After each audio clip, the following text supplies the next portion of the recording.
Assalamu alaikum wa rahmatullahi wa barakatuh.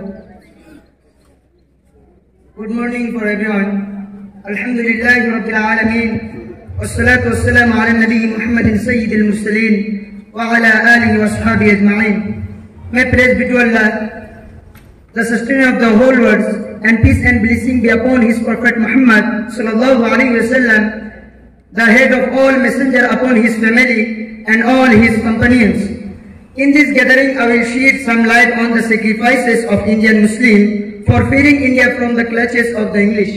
Dear audience, the spark of hate and anger against English burst again in 1857. This time it announced a unity of a group, but a mass revolt against the English throughout the country. In Shimli, Indians revolted in the leadership of Hazim Dadullah while they were fighting in Lucknow and Faizabad under the command of Begum Nawab and Maulana Ahmadullah.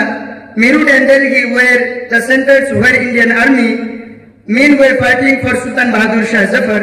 The revolt continued for months, but the Indians were defected of the long run. After the failure of 1857 revolution, the Muslim leaders changed their strategy. They started setting up educational institutions across the country to combat the distressed British policies. On the foremost of them was Maulana Mahmud Qasimi Nanotwi and his colleagues, who established Darul in Deoband to product a team of ulama who could fight eyeball to eyeball with the British government. The first student of Darul Deoband, Maulana Mahmud Hassan, known as Sheikhul Hind, chucked out a plan known as Rashmi Rumal movement, Silken Letter movement, claimed of Turkey to attack and British base in India and prepare ground for revolt. But this plan also was thwarted. Consequently, he was arrested and sent to Malta Island. As the First World War erupted, the Indian subcontinent was resounding with the slogan of Caliphate movement. Until this time, no prominent Hindu leader was in the field.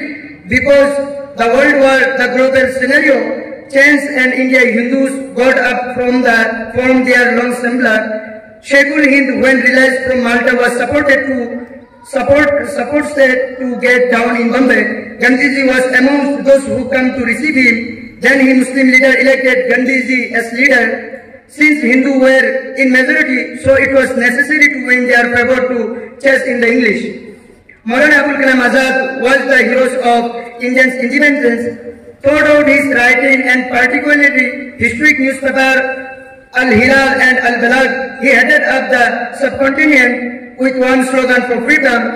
He headed the Congress especially in the most perilous times of independence history during the Second World War. Afterwards it was the continuous pressure and wise policy of the Congress under this leadership that materialized the dream of freedom in shorter period. Dear audience, these are some brief extracts from this history of freedom. Otherwise, the sacrifices that Muslims have offered to free India from the British slavery cannot be described in a short speech. The most important thing is that Muslims were pioneers and in freedom fighting, and only their career it until 1900 in Hindu leaders appeared. Long after them, the Muslim went parallel with them till the country was free.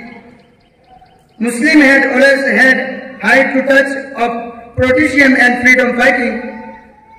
Today I say in front of you to say some point as well Hindi के मजहब नहीं सिखाता आपस में मेरे रखना, मजहब नहीं सिखाता आपस में बैर रखना। हिंदू मुस्लिम सिख ईसाई कंजुल उलूम नालंदा मदरसा हम सबको ये सिखाता है, हम सब है भाई भाई। Best of this my topic is finished. Thank you for all. Assalamu alaikum wa rahmatullahi wa barakatuh. Thank you.